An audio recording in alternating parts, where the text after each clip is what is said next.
First of all, Pakistan is not following Islam. Are you joking?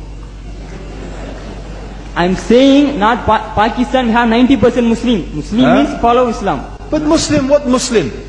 What Muslim?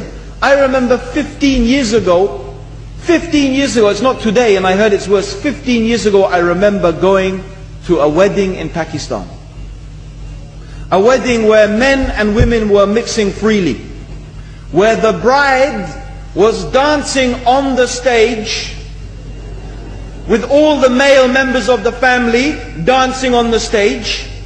I am sure somewhere around, we probably hidden in a corner then, but I hear now it's open, drinking alcohol. What Muslim are we talking about? This was 15 years ago. Now I hear it's even worse. Oh yes, they're Islam. When the bride and the groom are walking to the car, they're holding the Quran over their head for blessing. That Islam? That's not Islam. What Islam is that? That's exactly the thing I'm talking about. That's why the Muslims are in such a mess. Because of this nonsense, this hypocrisy, actually they are insulting the Quran by doing that. Amongst all of this haram, they think that the Quran, holding it over their head, is going to bless them because they're holding it. What is that? Where did they get this from? So I don't know what we're talking about. In fact, this is the problem. You see, the Muslim world itself is so far from Islam. So many you find here in India. Well, I know it's not a Muslim country, but there are lots of Muslims here. But I don't know what sort of Muslim. Most of them go to the dargah and they call upon some dead person in the grave, and they think that by talking to a dead person they're going to have their needs fulfilled. What's the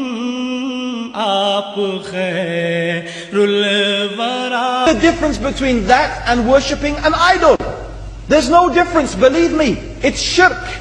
I've seen it myself with my own eyes. I'm praying in the masjid, the adhan goes, the people are praying in the masjid, and the people in the dargah are not coming to the mosque to pray. They're still going around the dargah and making all their whatever the things they do.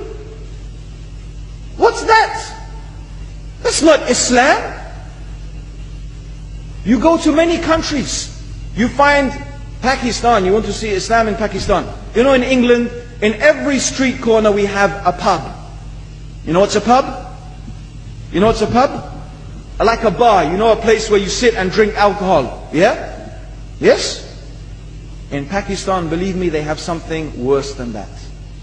Yes, worse. On every street they have a picture of a palm. Everywhere you see it, hanging from the windows. They have the picture of a palm. What's that advertising? Something worse than drinking alcohol. An invitation to disbelieve in Allah. That they're going to read your hand and tell your fortune. Shirk. It's shirk.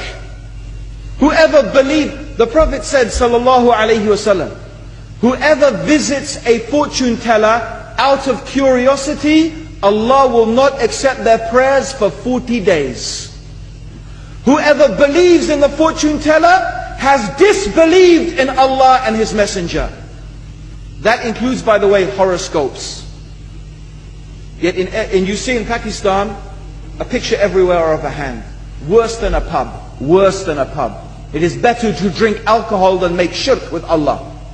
Yes. So this is the Muslim countries. You will not find one except they are not doing magic and shirk and kufr, or except maybe one or two you will find. So this is the state of the Muslims. So no wonder we're in the confusion and the chaos. So these are not good examples.